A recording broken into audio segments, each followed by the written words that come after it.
بسم اللہ الرحمن الرحیم۔ محترم ناظرین، آج یہ تسبیح کر لو، 7 آسمان و 7 زمینوں سے بڑا سما، یہ عمل کرنے کے بعد جس چیز کو دیکھو گے وہ تمہاری ہو جائے گی۔ محترم ناظرین، اس عمل کی ایک تسبیح میرے بتائے گئے طریقے کے مطابق اگر آپ پڑھتے ہیں تو انشاءاللہ اللہ پاک آپ پر مہربان ہوگا۔ اللہ کریم انسان کی مخلوق کی دعاؤں کو سننے والے اور قبول کرنے والے ہیں، تو آپ نے ضروری عمل کو کرنا ہے۔ اکثر لوگ یہ کہتے ہیں کہ ہم جو بھی دعا کرتے ہیں وہ قبول نہیں ہوتی۔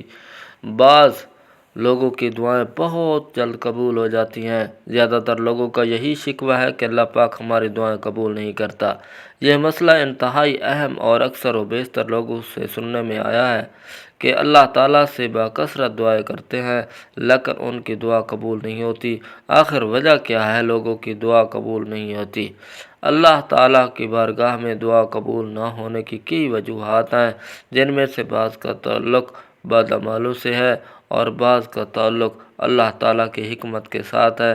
ہمارے اختیار میں گناہ چھوڑنا ہے، باقی تعلق خالصتاً اللہ تعالیٰ کی حکمت کے ساتھ ہے، ان پر راضی رہنا چاہیے، اسی میں بہتری ہے۔ مایوس ہو کر دعا جیسی عبادت کو چھوڑنا نہیں چاہیے، مسلسل مانگتے رہنا چاہیے۔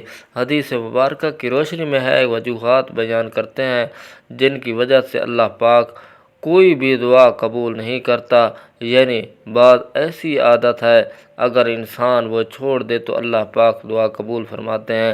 ناظرین، ویڈیو کو مکمل دیکھیے گا تاکہ آپ کی ویڈیو کی وظیفے کی صحیح سمجھ آ جائے اور جب آپ وظیفہ کریں تو آپ کو اس کا فائدہ ہو۔ ناظرین گرامی، حدیث مبارکہ کی روشنی میں 5 بڑے عوامل کا ذکر کریں گے جن کی وجہ سے دعا قبول نہیں ہوتی۔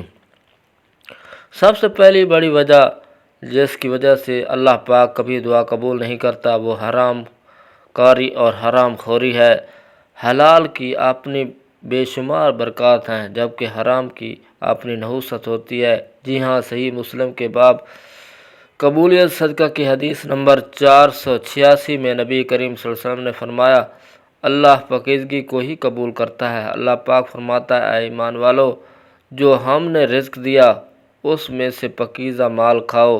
جیسا کہ نبی کریم صلی اللہ علیہ وسلم نے فرمایا، یہ ایک آدمی لمبا سفر طے کرتا ہے اور اس کی حالت یہ ہے کہ بال بکھرے ہوئے ہیں، چہرہ خاک آلود ہے، اور وہ بیت اللہ پہنچ کر ہاتھ پھیلا کر کہتا ہے، یا رب یا رب، حالانکہ اس کا کھانا حرام کا ہے، پینا حرام کا ہے، اس کا لباس حرام کا ہے اور حرام سے اس کی پرورش ہوئی ہے، تو اللہ تعالیٰ اس کی دعا کیسے قبول کرے؟ ناظرین، اب میں وظیفہ بتاتا ہوں۔ یہ عمل بہت ہی مؤثر ہے، آپ اسے جس وقت بھی کریں، جس نماز کے بعد کریں، کسی بھی وقت کریں، انشاءاللہ اللہ کریم آپ کی دشمنوں سے بھی حفاظت فرمائیں گے۔ اور اس کا طریقہ کار یہ ہے کہ آپ نے جب یہ عمل شروع کرنا ہے تو باوضو حالت میں عمل کریں، پاکیزہ کپڑوں کے ساتھ۔ اول و آخر آپ نے 3 مرتبہ درود ابراہیمی پڑھ لینا ہے، یا کوئی بھی درود جو آسانی سے آپ کو یاد ہو وہ پڑھ لیں۔ انشاءاللہ اللہ کریم کے صدقے آپ کے وظیفے کو بھی قبول ہوگے۔ اور ہاں، درود پاک ایک ایسا عمل ہے جس کو اللہ کریم اپنی بارگاہ میں ضرور قبول فرماتے ہیں، چاہے انسان عاجز ہو کر پڑھے، چاہے انسان جس انداز سے بھی پڑھے، اللہ کریم ذوالجلال اسے ضرور قبول فرماتے ہیں۔ وظیفہ کرنے کا طریقہ سن لیں۔ سب سے پہلے آپ نے درود ابراہیمی 3 مرتبہ پڑھنا ہے، وہ میرے ساتھ بھی پڑھیں، 1 مرتبہ میرے ساتھ بھی کریں نیت کے ساتھ۔ اللہم صلی علی محمد وعلی آل محمد کما صلیت علی ابراہیم وعلی آل ابراہیم انک حمید مجید۔ اللہم بارک علی محمد وعلی آل محمد کما بارکت علی ابراہیم وعلی آل ابراہیم انک حمید مجید۔ پھر آپ نے 100 مرتبہ یا اللہ یا مغنی یا اللہ یا مغنی پڑھنا ہے۔ اس کے بعد آپ نے 33 مرتبہ حسبنا اللہ نعم الوکیل پڑھنا ہے۔ اس کے بعد آپ نے 33 مرتبہ یا حی یا قیوم جی آپ نے پڑھ لینا ہے۔ اگر آپ چاہتے ہیں کہ ادھر وظیفہ کریں ادھر آپ کا کام ہو جائے تو پھر آپ نے وظیفے کی تعداد ڈبل کر دینی ہے۔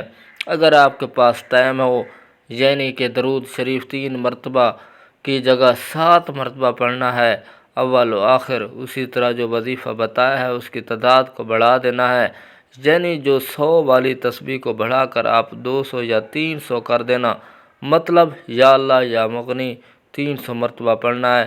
اسی طرح باقی کی تعداد بھی اسی کے ساتھ یہ بھی اضافہ کر لیں تو اپنے رب کے حضور اپنی حاجت کو پیش کریں۔ جس بھی مقصد کے لیے وظیفہ کریں گے اس مقصد کو اپنے رب کے حضور رکھیں۔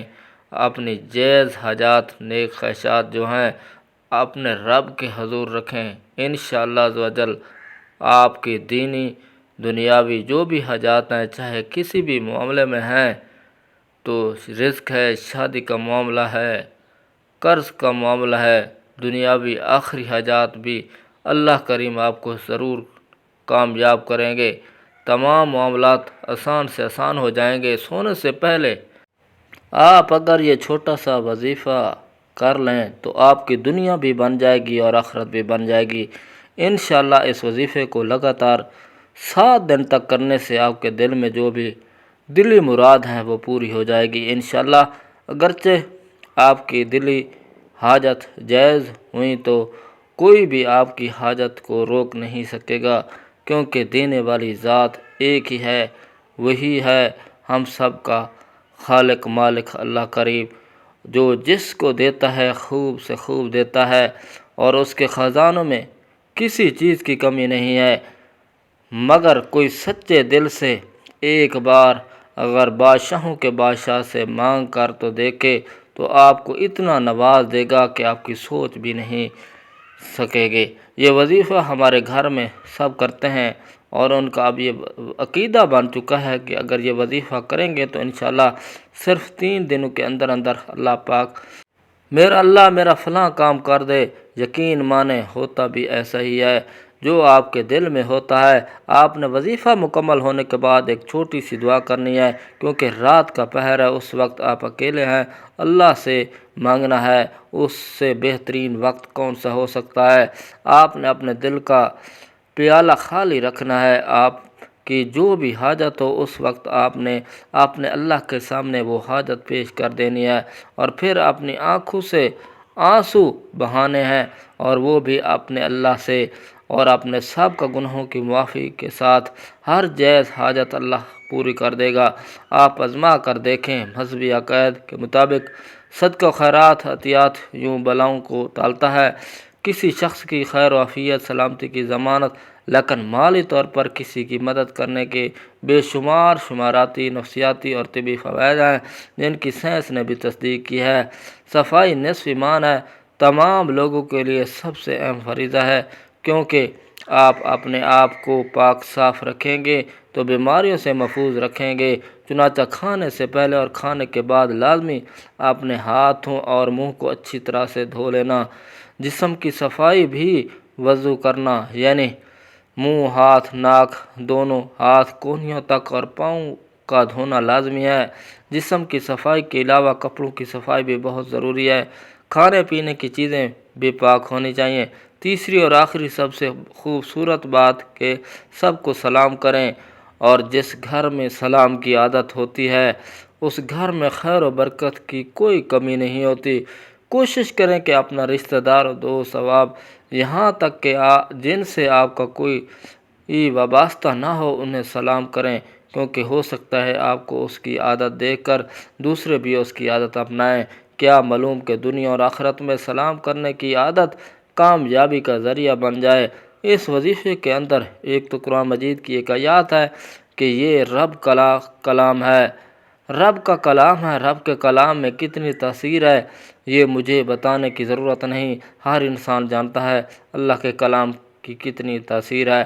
اور ایک حرف زیر زبر پیش روز محشر انسان کا بیڑا پار کر دے گی۔ اور اس کے بعد اللہ کریم کے 2 نام ہیں، اللہ کی یہ اسم اعظم ہے، دوسرا مغنی ہے۔ رب کریم کے اسم اعظم میں ایک ہے، دونوں تاثیر والے ہیں، کتنی اہمیت و عافیت والے ہیں۔ اور اس کے بعد تیسری تسبیح آپ نے جو بتائی ہے وہ اللہ کریم کے وہ نام ہے جو علماء کرام اسوہ حسنہ میں اسم اعظم کا درجہ دیتے ہیں۔ ہمیں چاہیے کہ ہم زندگی میں اس کو حصہ بنا لیں۔ جب انسان بار بار ان تسبیحات کا ورد کرے گا تو اللہ کریم اپنی خصوصی کرم فرمائیں گے، اللہ کریم مشکلات کو آسان فرمائیں گے، اللہ پاک اپنے بندے کی دعاؤں کو قبول فرمائیں گے، آمین۔ اپنے رزق میں برکت کے لیے اللہ کے 99 ناموں میں سے اللہ کا ایک نام کامنٹس باکس میں لازمی ٹائپ کریں۔ جزاک اللہ خیر۔ السلام علیکم ورحمۃ اللہ وبرکاتہ۔ جن دوستوں نے میرے چینل کو سبسکرائب نہیں کیا وہ چینل کو سبسکرائب کر دیں، شکریہ۔